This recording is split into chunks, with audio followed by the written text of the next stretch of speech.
Hey, Terence, how you doing? What's up, man? How you doing, Mike? Doing well. I just asked Nick. I'll ask you the same thing. Actually, I'm curious what your impressions are of the campus, the food, all that stuff. What's it been like there for you? Well, as the same as Coach Nick. The only outside I've adventured was the same path he took, one that's along the hallway. And it's pretty cool. It's a lake right out there, so I think I sat out there waiting on my food and just enjoying that wind. But that's pretty much it. It's really been about business here. You got your hotel room all decked out and comfortable, and your PS4 or whatever you got there. Is that all set up and ready to go? Yeah, I got my game set up for sure, man. Recently put my clothes in the drawers and hung them up and things of that. Making it home. We be here for a few months, so definitely making it home right now. All right. Thanks, Terrence. Thank you, Mike. Let me go next to Doug Smith from the Toronto Star. Sorry. Hey, Terence, thanks for stopping by. Good to see you. And, A lot of conversations have surrounded Marc Gasol and his fitness and his look and his sort of new body. What have you seen in the few times you've been able to work alongside him, and what are you learning about him, this sort of new look kind of guy? for me, I love it. He's in playoff mode right now. He probably tell you that himself, man. He's been in playoff mode since we landed in Naples, and he's going to continue, being in that mode. He looks really, really good. He's moving really well, and he looked like prime Mark to me. So I don't know, man. It's scary. How much easier does having a guy like that on your team make things for you? Oh well, Mark's game, man. He's a great, terrific passer. I think he's an underrated passer in his league. He's one of the best passing big men. And with that being said, we can start the offense with him in the middle of the floor. So that just helps everyone out, man. Because he gets in the middle, he looking both ways, and just making sure you're making the right pass. And anytime it comes back to him, he might make the next right pass. So he's definitely an underrated passer in this game, man. And it really has showed the last few days. Great. Thanks for your time, Terrence. Thank you.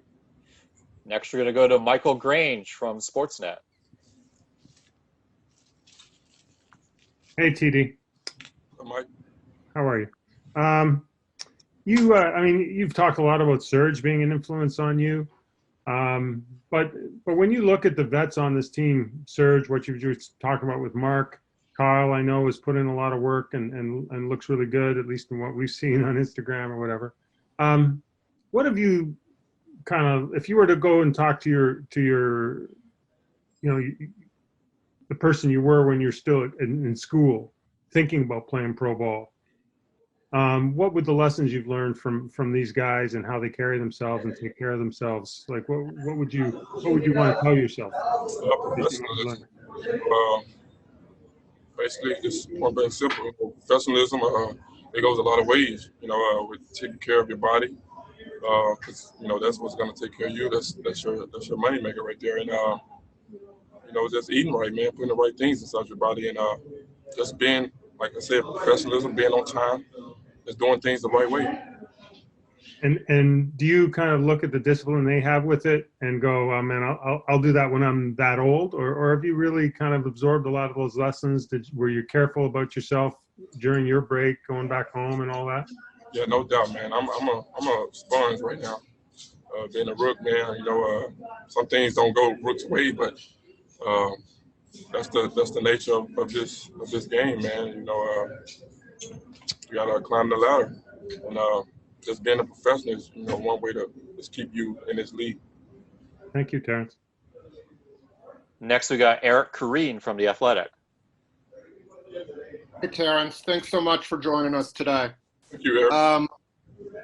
I was wondering, related to the first question, I think I saw on Norm's Instagram that there were pictures waiting for him of his family sort of set up by the team. Did you have something like that? What does it mean to you? And when you do get a chance to explore more, is there something you're looking most forward to doing or seeing at the campus?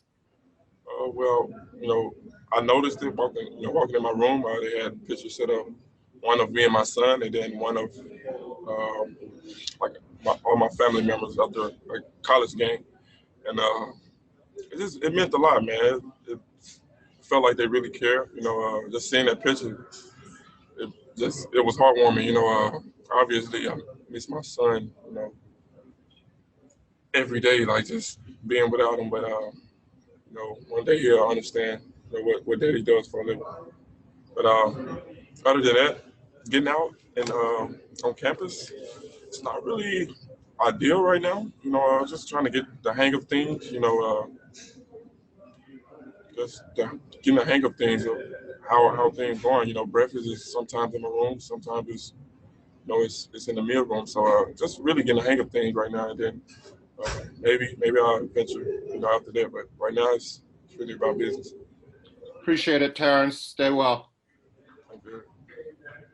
Next, we got Aaron Rose from SI.com. Hey, Terence, thanks for doing this. You mentioned kind of learning from being a sponge around the veteran guys and Gasol's passing.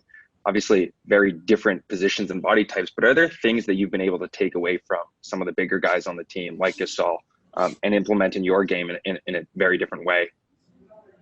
I would say just working with him and Serge on pick and rolls, man. They put knowledge in my head about certain things, like creating that extra space that gives me a chance to make the play. You know what I'm saying? Just read it. Making the extra dribble, buy me a split second, to read the defense, and maybe I can keep going to the rack or throw it back. It's just little things like that they run across me, man, that I always stick with me. And it's more things, but Thank you.